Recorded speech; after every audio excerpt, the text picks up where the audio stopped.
Hello दोस्तों, आज जब बात करेंगे करंट अफेयर्स 4 सितंबर 2021 की। फर्स्ट क्वेश्चन है, government is set up science city in the name of Rajiv Gandhi in Pune. Maharashtra government has decided to set up a world class science city at Pimpri Chinchwad near Pune to develop scientific attitude among the students and prepare them to become students in future. A science center will be deployed in an area of 1 acre on an 8-acre campus in PCMC area to be named as Bharat Ratna Rajiv Gandhi Science Innovation City. The center has given an assistance of rupees 191 crore for setting up a science city in the PCMC area. Pune में राजीव गांधी के नाम पर science city की स्थापना करेगी महाराष्ट्र की सरकार।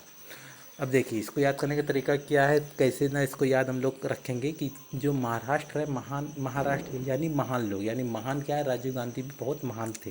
ठीक है, तो राजीव गांधी महान और महान राजीव गांधी, तो महान से मतलब महाराष्ट्र। महाराष्ट्र की सरकार क्या करेगी, राजीव गांधी के नाम पर साइंस सिटी स्थापना करेगी। ठीक है, और वो कहाँ करेगी, महाराष्ट्र की राजधानी पुणे में। तो यानी वो पुणे में क्या है, महाराष्ट्र की सरकार राजीव गांधी के नाम पर साइंस सिटी की स्थापना करेगी।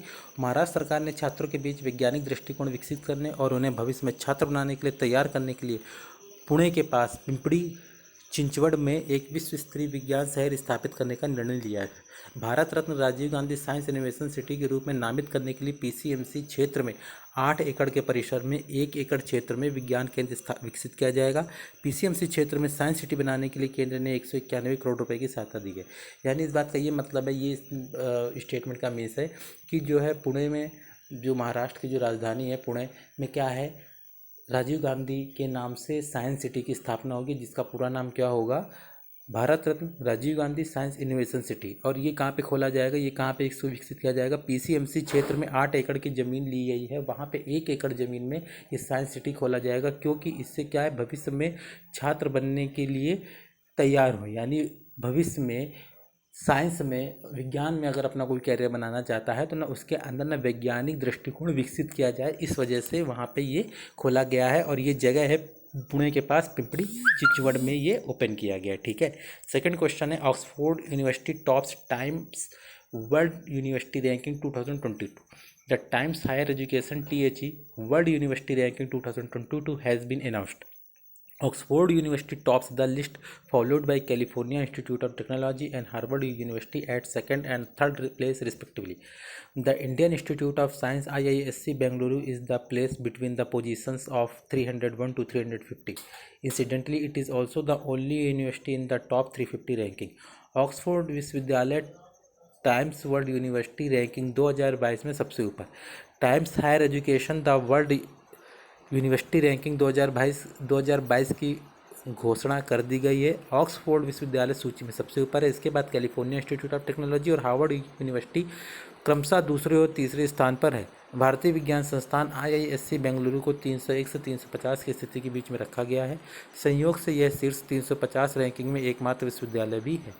यानी इस बात का, इस स्टेटमेंट का क्या मतलब मीन्स है कि जो है, क्या मतलब है कि द ऑक्सफोर्ड यूनिवर्सिटी जो है वो टाइम्स वर्ल्ड यूनिवर्सिटी रैंकिंग द्वारा रैंक करने पर, उसका जो है उसको चेक करने पर क्या है, 2022 में सबसे नंबर 1 पे आई है। ये किसने किया है, टाइम्स वर्ल्ड यूनिवर्सिटी रैंकिंग। ठीक है, टाइम्स वर्ल्ड यूनिवर्सिटी रैंकिंग द्वारा हर यूनिवर्सिटी का, जैसे नाम से पता हो रहा है कि ना टाइम मतलब टाइम के आधार पर इसको याद करने की क्या तरीका है कि ना हर टाइम पर वर्ल्ड की यूनिवर्सिटी देखते रहना। जैसे टाइम पे आप रिजल्ट देखते रहते हो, कौन कौन से रिजल्ट हैं, कौन कौन से एग्ज़ाम्स हैं। ठीक है, तो इस तरह से याद रख सकते हैं कि ना टाइम से मतलब रिजल्ट मतलब कॉलेज मतलब यूनिवर्सिटी। तो ये जो है, ये क्या है, यूनिवर्सिटी से में पढ़ाई होती है और टाइम और एग्ज़ाम वगैरह ही पढ़ाई होती है। तो जो है क्या है कि मतलब जो है टाइम्स वर्ल्ड यूनिवर्सिटी रैंकिंग 2022 में ऑक्सफोर्ड यूनिवर्सिटी टॉप पे है। उसके बाद जो है कैलिफोर्निया इंस्टीट्यूट ऑफ टेक्नोलॉजी और थर्ड नंबर पे क्या है, हार्वर्ड यूनिवर्सिटी। और अपने भारत की बात, तो भारतीय विज्ञान संस्थान IISc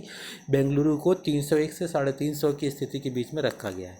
और संयोग यह है कि ना ये सीट्स 350 रैंकिंग में ही एकमात्र विश्वविद्यालय, यानी 350 रैंकिंग में ही एक अपना ये जो विश्वविद्यालय आ गया है। ठीक है, यानी जो संस्थान है वो आ गया। थर्ड है, India becomes world's third largest unicorn ecosystem.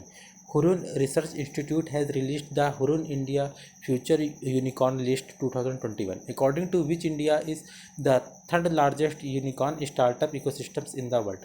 America is at the top, followed by China at the second place. As per the list, there are 51 unicorns in India. There are 396 unicorns in the US and 277 in China. Bharat दुनिया का तीसरा सबसे बड़ा unicorn ecosystem बना।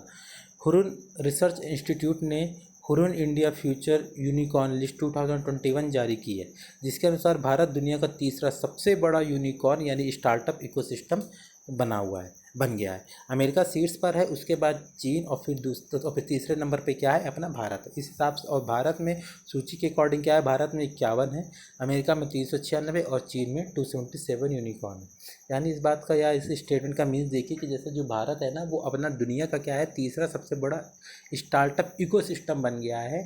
ठीक है, अब जो हुरुन रिसर्च इंस्टीट्यूट ने जो एक लिस्ट जारी किया है ना, जो कि क्या है यूनिकॉर्न इकोसिस्टम पे जारी करता है कि ना कौन किस लिस्ट में है, कौन किस लिस्ट में नहीं है। तो हुरुन रिसर्च इंस्टीट्यूट ने Hurun India future unicorn list 2021 जारी की है, जिसमें जो है ना भारत क्या है तीसरे नंबर पे है। पहले नंबर पे अमेरिका है जिसमें 396 यूनिकॉर्न है, चीन में 277 है जो कि सेकंड नंबर पर, और थर्ड में अपना भारत है जिसमें 51 यूनिकॉर्न है। ठीक है, फोर्थ क्वेश्चन पे हम लोग चलते हैं। Manish Narwal won gold in 50 gram mixed pistol at Tokyo Paralympics. Indian shooters Manish Narwal and Sinraj Adhana won the gold and silver medals respectively in the P4 mixed 50 meter pistol SH1 final at the Osaka shooting range. 90-year-old Manish set a Paralympic record with a score of 218.2 and won the gold, while Sinraj secured his second medal at the Tokyo Paralympics with a score of 216.7. Sergei Malsavia of the Russian Paralympic Committee (RPC) won the bronze medal. Tokyo Paralympic में मनीष नरवाल ने 50 metre मिश्रित pistol में स्वर्ण जीता। भारतीय निशानेबाज मनीष नरवाल और सिंहराज अधाना ने ओसाका शूटिंग रेंज में P4 mixed 50 metre pistol SH1 final में क्रमशः स्वर्ण और रजत पदक जीता। 19 वर्षीय मनीष ने 218.2 अंक हासिल करके पैरालंपिक रिकॉर्ड बनाया और स्वर्ण पदक जीता, जबकि सिंहराज ने 216.7 अंकों के साथ टोक्यो पैरालंपिक का अपना दूसरा पदक हासिल किया। रूसी पैरालंपिक समिति RPC, जिसका फुल फॉर्म है, के सरगई मालिशेव ने कांस्य पदक जीता। ठीक है, तो ये जो मनीष नरवाल है ना, इन्होंने क्या किया है, इस बात का ये मतलब है कि जैसे जो भारतीय निशानेबाज है, निशानेबाज को अब हम लोग कैसे याद रखेंगे, मनीष यानी मन से जो ये काम करते हैं ना, बिल्कुल मन से निशाना लगाया जाता है कि हाँ बिल्कुल वहीं जहाँ निशाना लगना चाहिए वहीं लगे। तो मन से इन्होंने क्या किया, निशाना लगाया। और किससे निशाना लगाया है, और निशाना किससे लगाया जाता है, पिस्टल से। तो यानी ना पिस्टल से क्या किया इन्होंने, मतलब यहाँ पे हम लोग ये समझेंगे ट्रिक से या तरीके से याद करेंगे कि भारतीय निशानेबाज मनीष मनीष को आधा करते हैं। तो मन ये याद करने की देखिए दोस्तों ट्रिक है, किसी को आधा और पूरा नहीं करना है। तो मनीष का यानी मन से उन्होंने निशाना लगाया पिस्टल से। तो क्या है, उनको क्या किया गया कि जो है उनको सिल्वर मेडल मिल गया। और ये 50 metre pistol SH first final में मिला हुआ है। और उसी तरह क्या है, सिंहराज अधाना, इन्होंने क्या किया, पिस्टल इतनी ज़ोर से मारी, यानी पिस्टल से ना जो गोली निकली ना वो इतनी ज़ोर से इन्होंने ना उसको गोली मारी कि जो है वो आदमी क्या हो गया, आधा हो गया। तो यानी सिंहराज अधाना ने क्या किया है कि उसको आधा कर दिया। तो यानी ना इस तरह क्या है, मनीष नरवाल ने मन से और सिंहराज अधाना ने आधा करके क्या किया है, मिश्रित पिस्टल में स्वर्ण पदक जीत लिया है। और ये टोक्यो पैरालंपिक यानी जो अभी हाल ही में जो चल रहा है उसकी ये बात है। ठीक है, और है ना, और ये क्या थे, ये 19 वर्ष के थे जिन्होंने 218.2 अंक हासिल किया है। और सिंहराज ने 216.7 अंक के साथ टोक्यो पैरालंपिक का दूसरा पदक हासिल किया। पहले नंबर पे ये है क्योंकि इनके 218 और दूसरे नंबर पे सिंहराज है जिनके 216 है। PP K Ramacharyulu appointed Rajya Sabha secretary general. Rajya Sabha Chairman M. Venkaiah Naidu has appointed Dr. P.K. Rachalyu, who has been secretary in the Rajya Sabha Secretariat since 2018. He was replaced Desh Deepak Verma, who had resigned from the post of General Secretary after holding the top post for 4 years. Ramachalyu is the first insider to rise from the rank of secretariat to the topmost in nearly 70 years of the Rajya Sabha. PPK रामाचार्यू बने राज्यसभा महासचिव। ठीक है, राज्यसभा के सभापति M Venkaiah Naidu ने doctor PPK रामाचार्यू जो 2018 से राज्यसभा सचिवालय में सचिव हैं उनको महासचिव नियुक्त किया है। वह देश के दीपक वर्मा का स्थान लेंगे, जिन्होंने 4 साल तक शीर्ष पद पर रहने के बाद महासचिव के पद से इस्तीफा दे दिया था। राज्यसभा के लगभग 70 वर्षों में सचिवालय के रैंक से शीर्ष तक पहुंचने वाले रामाचार्यू पहले अंदरूनी सूत्र हैं। देखिए क्या है कि ना PP रामाचार्यू बने राज्यसभा महासचिव। तो देखिए रा से रामाचार्यू और रा से राज, ठीक है, तो यानी रामाचार्यू क्या बने हैं, यानी रामाचार्यू यानी अब राम ही चलाएंगे, क्या चलाएंगे, पूरी राज्य की सभा को, यानी जो है रामाचार्यू पूरी क्या है राज्यसभा चलाएंगे। तो इस तरह से हम लोग याद इसको रखने की ये तरीका है कि ना PP रामाचार्यू क्या है, राम ही चलाएंगे, क्या चलाएंगे, पूरी राज्य यानी राज्य की पूरी सभा को चलाएंगे। ठीक है, तो PP रामाचार्यू बने राज्यसभा महासचिव है ना। राज्यसभा के सभापति एम वेंकैया नायडू ने PPK रामाचार्यू को 2018 के राज्यसभा सचिवालय में जो अभी तक सचिव है उनको क्या कर दिया गया, महासचिव बना दिया गया। जो पहले क्या थे, जो इस स्थान पर पहले महासचिव थे वो दीपक वर्मा थे। उन्होंने लगातार 4 साल तक इस पर काम किया है, मतलब इस पद पर काम किया है, फिर उसके बाद इन्होंने उससे क्या कर लिया, रिज़ाइन दे दिया है। तो दीपक वर्मा के बाद अब ये बनेंगे जो कि राज्यसभा महासचिव बनेंगे PPK रामाचार्यू, है ना। ये 70 वर्षों से सचिवालय के रैंक पर शीर्ष पद पर पहुंचने वाले रामाचार्यू अंदरूनी सूत्र है, यानी इनको जो है ये पहले से ही अपनी ये इन्होंने फिजा बना रखी है। 70 सालों में ये शीर्ष पद पर ही जहाँ भी रहे हैं, जिस भी पद पर रहे शीर्ष पद पर ही रहे, और अब यहाँ भी राज्यसभा सचिवालय में भी शीर्ष पद पर आ गए। 6 क्वेश्चन है, government launch portal for industrial development in Jammu and Kashmir. Recently the registrations for the industrial development scheme new sector scheme 2021 for development of Jammu and Kashmir were opened with the launch of the online portal by Home Minister. The scheme is applicable for any eligible manufacturing entity or eligibility service sector enterprise registered business enterprise under goods and service tax GST। सरकार ने जम्मू और कश्मीर को औद्योगिक विकास के लिए portal launch किया। हाल ही में जम्मू और कश्मीर ने विकास के लिए औद्योगिक विकास योजना हाल ही में जम्मू और कश्मीर के विकास के लिए औद्योगिक विकास योजना नई केंद्रीय क्षेत्र योजना 2021 के लिए पंजीकरण गृह मंत्री द्वारा ऑनलाइन पोर्टल के शुभारंभ के साथ खोले गए थे। यह योजना माल और सेवा कर GST के तहत किसी भी पात्र विनिर्माण इकाई या पात्र सेवा क्षेत्र उद्यम पंजीकृत व्यवसायिक उद्यम के लिए लागू है। यानी ये है इस बार इस स्टेटमेंट का मीन्स ये है कि ना जम्मू और कश्मीर ने क्या किया है कि वहाँ मतलब विकास करने के लिए क्या किया है, उद्योगों का विकास किया है। सीधी सी बात है, जब उद्योगों का विकास होगा तो वहाँ क्या है, वहाँ के जो भी पॉपुलेशन होगी, वहाँ के जो भी लोग होंगे उनका भी विकास होगा। कैसे, देखिए जैसे कोई सिटी है, वहाँ पे अगर ना कोई उद्योग को लगाया जाएगा तो वहाँ के जो भी कामगार हैं उस शहर के या उस क्षेत्र के, वो सब जाके वहाँ काम करेंगे तो उनको पैसा मिलेगा तो उनकी क्या है, लाइफ स्टाइल चेंज होगी, वो जो है अच्छी आजीविका में जिएंगे। तो इस तरह क्या है, शहर का विकास होगा। ठीक है, तो सरकार ने जम्मू और कश्मीर में मतलब विकास करने के लिए क्या किया, औद्योगिक विकास योजना को लागू किया है, जिसका नाम क्या है, नई केंद्रीय क्षेत्र योजना। यानी ये एक क्षेत्र में चलाई जा रही है। क्षेत्र योजना 2021 के लिए पंजीकरण गृह मंत्रालय के द्वारा खोल दिए गए, जो कि ऑनलाइन पोर्टल के माध्यम से किए जाएंगे। ठीक है, और यह योजना GST यानी माल और सेवा कर के तहत किसी भी पात्र विनिर्माण इकाई या पात्र सेवा क्षेत्र उद्यम पंजीकृत व्यवसायिक उद्यम के लिए भी लागू होंगे। ठीक, 7th क्वेश्चन है, चाइनाज न्यू मैरीटाइम लॉ।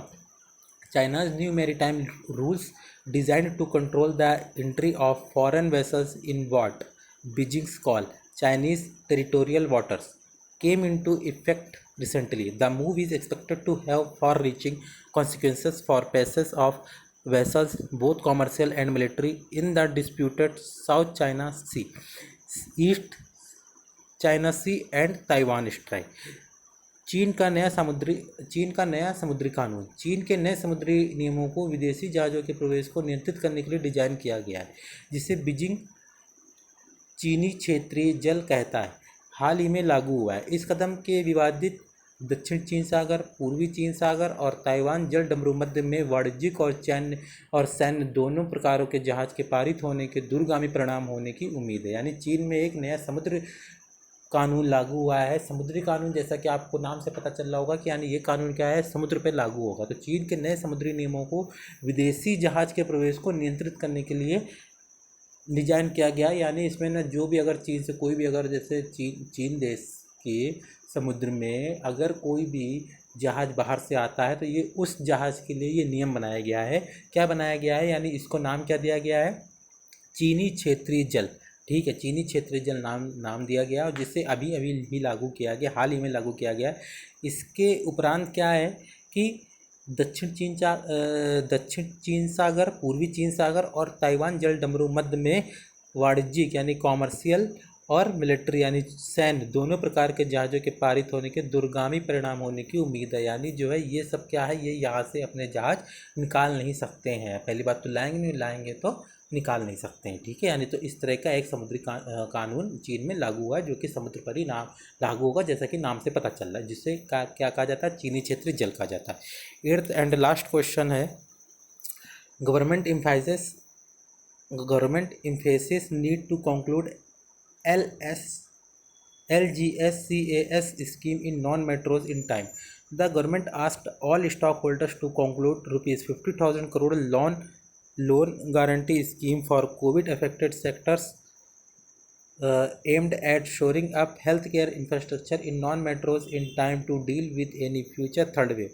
गैर महानगरों में LGSCAS योजना को समय से पूरा करने पर सरकार का जोर।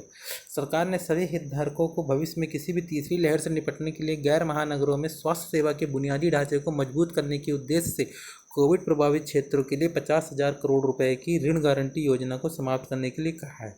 यानी ये मतलब है इस बात का, ये स्टेटमेंट का मीन्स है कि जो है गैर महानगर में जैसे ये जो योजना है LGSCAS है ना, ये नॉन मेट्रो में ये लागू होगी और इसको ये सरकार इस बात पे जोर दे रही कि ना आप इसको क्या है समय से पूरा करिए। सभी जो भी ना स्टेक होल्डर हैं तो ना सभी मतलब जो हितधारक हैं उनसे कहा गया है कि ना भविष्य में तीसरी लहर आने की पूरी उम्मीद है और ना इससे निपटने के लिए क्या किया गया है कि ना गैर महानगरों में स्वास्थ्य सेवाएं को खूब मजबूत रखा जाए। उनका जो ढांचा है ना, जब किसी चीज़ का ढांचा मजबूत होगा तो ऊपर इमारत भी मजबूत होगी। ठीक है, तो बनी बस बात है।